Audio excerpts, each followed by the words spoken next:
Chers amis, chers camarades, je suis au moins aussi bavard que notre ami Ivan Benedetti, et en plus, j'en ai fait mon métier. Alors, évidemment, je ne passe pas mon temps qu'en bavardage, et je vais essayer aujourd'hui d'être un peu plus constructif. Notre ami nous a parlé de la répression qui s'abat actuellement sur notre famille d'esprit. Elle peut, parfois, intimider. Si elle intimide, c'est qu'elle n'a pas été comprise. La répression de ce système est en quelque sorte l'équivalent des derniers coups de corne du gibier aux abois. Ce système ne tient plus que par sa police. Nous en avons eu la preuve il y a encore peu de temps lorsque le gouvernement, en moins d'une nuit, a décidé d'augmenter ses fonctionnaires de police, de leur jeter la pièce en quelque sorte, pour garder ce qu'il pouvait leur rester de fidélité. Mais cette répression n'est pas non plus nouvelle, et il ne nous faut surtout pas en avoir peur. Je relisais encore récemment le discours de Charles Maurras lorsque celui-ci a été admis à l'Académie française.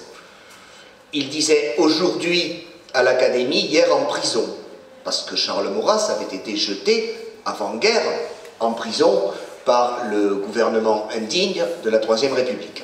Léon Daudet fut également jeté en prison, mais fut libéré grâce à une bonne blague des camelots du roi qui, se faisant passer pour un des responsables de la police parisienne, le firent libérer. Il se réfugia en Belgique. D'autres, moins illustres et moins connus, avant-guerre même, alternèrent les séjours en prison et les heures de gloire. Cela n'a rien de nouveau qu'un système indigne utilise envers ceux qui veulent sauver la patrie des méthodes indignes. Il faut le savoir. Ce système est finalement beaucoup moins redoutable qu'il n'y paraît. Il n'est pas redoutable parce qu'il n'est en quelque sorte que la conjonction de différents intérêts privés. Mais il n'a aucun projet d'avenir, à part la survie de ses intérêts privés.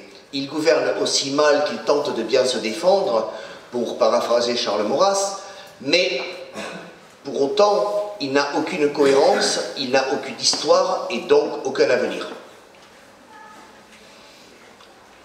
Lénine, qui bien sûr n'est pas des nôtres, mais qui en matière de révolution en connaissait, concédons-le lui un bout, disait que la révolution arrive quand le peuple ne veut plus et que le pouvoir ne peut plus. Ouvrons les yeux. Que peut aujourd'hui le pouvoir? Si le pouvoir pouvait quelque chose, la révolution, la révolte, la jacquerie, appelons-la comme nous voulons, des gilets jaunes, aurait cessé depuis longtemps pour la bonne et simple raison que le pouvoir aurait trouvé les solutions permettant de satisfaire tout un chacun. Ce pouvoir a beau multiplier les tentatives, a beau multiplier les remèdes, ceux-là ont toute l'efficacité d'un cautère sur une jambe de bois. Parce que ce système est perverti par sa nature même. Ce système n'est pas le système des Français de la France. Ce système, c'est, pour paraphraser encore un grand penseur, le gouvernement du peuple des électeurs, par le peuple des élus, dans l'intérêt du peuple élu. C'est le gouvernement des banquiers, le gouvernement des banksters.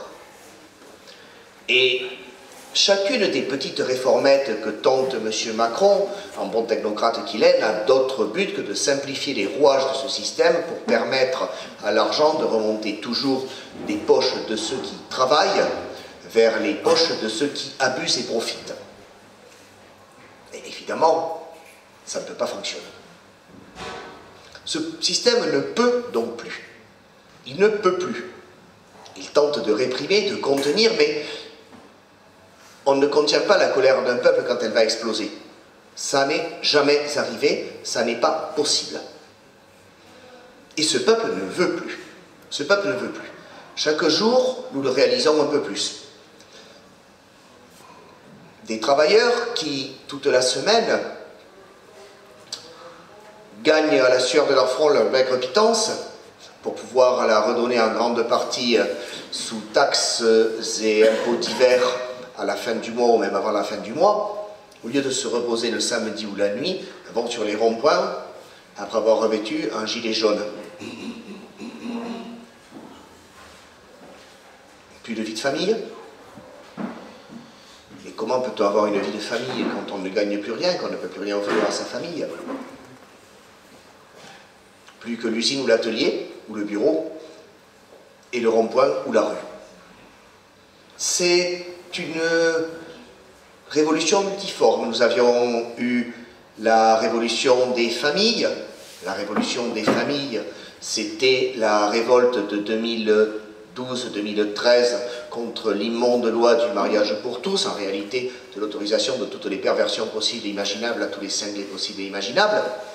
Nous avions eu les révoltes du travail, les révoltes du pouvoir d'achat, ces jacqueries souvent corporatistes d'ailleurs, de tel ou tel corps de métier, de tel ou tel corps social français. Il nous manquait la révolte de la patrie, la révolte globale, c'est celle qui est arrivée. Maintenant, tout peut arriver. Tout ce que nous savons, c'est que ce système ne peut plus durer et qu'aucun retour en arrière ne sera possible. Reste à savoir ce qu'il adviendra de la révolte des Gilets jaunes. Sur quoi débouchera-t-elle? Ce système est un cadavre ambulant. Ce système ne peut plus. Le peuple ne veut plus. Vers où irons-nous? Et c'est là que nous, minorités nationalistes, minorités militantes, minorités activistes, inaccessibles au découragement, selon la phrase de José Antonio Primo de Rivera, avons notre rôle à jouer. C'est là que ces années de labeur, ces années de courage persistant, dans les basses eaux comme dans les périodes de gloire, apporteront les moissons. À nous de prendre les choses en main, à nous de forcer l'histoire. C'est le moment ou jamais. Et c'est pour cela qu'aujourd'hui, je vous remercie de tous être venus assister aux conférences qui sont données autour de notre ami Ivan Benedetti, directeur du journal Jeune Nation, et bien entendu de Pierre Sidos, notre chef historique et modèle à tous. Ivan fait face à la répression.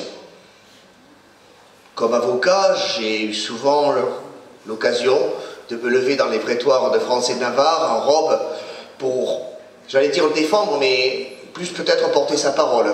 Encore que quelquefois je le voyais enragé de m'entendre trop dire de droit et pas soutenir comme il le fait si bien la cause. Le 7 mai, à 16 h, dans la salle des 24 colonnes à Lyon, Ivan comparaîtra. Il comparaîtra sur son appel de la décision du tribunal correctionnel de Lyon de le condamner à une peine relativement importante de jour amende pour avoir maintenu, contre vents et tarés, le drapeau de l'œuvre française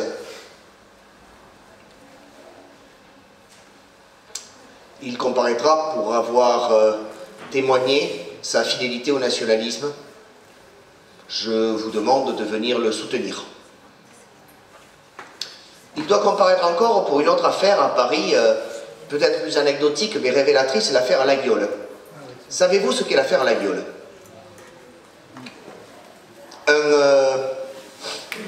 J'allais dire un martien, un extraterrestre. Non, pardon, un judéo-japonais. Si, ça existe. Avait racheté la marque Laguiole. Et, histoire d'économiser quelques centimes, il faisait fabriquer au Pakistan par quelques enfants indiens forcés, dans quelques caves obscures, de magnifiques couteaux Laguiole frappés de célèbres volatiles insectes de la marque. C'était autant des couteaux Laguiole quant au mode de fabrication que je suis druide Patagon. une mauvaise plaisanterie de qualifier cette œuvre du fin fond du Pakistan de couteau la gueule. Mais il avait la marque déposée.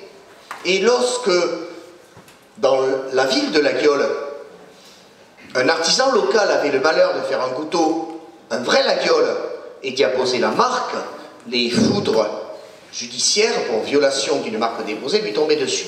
Alors, pour notre ami, heureusement, La Guiole a finalement gagné, et ce monsieur ne peut plus fabriquer de La Guiole d'importation pakistanaise. Ou du moins, tout le monde peut en refabriquer. Mais néanmoins, les poursuites pour diffamation continuent, puisque notre ami dans Jeune Nation avait parrainé un article qui disait tout le bien que nous pensions de ces méthodes d'accaparement des traditions françaises par une mafia internationale à peu près indéfinie. Enfin si, trop définie pour rester indéfinie, si vous voyez ce que je veux dire. Et avait critiqué la façon dont celle-ci s'approprie notre patrimoine pour le brader et le contrefaire. Il reste également un autre procès qui est devant la Cour européenne des droits de l'homme, celui de la dissolution de l'œuvre française.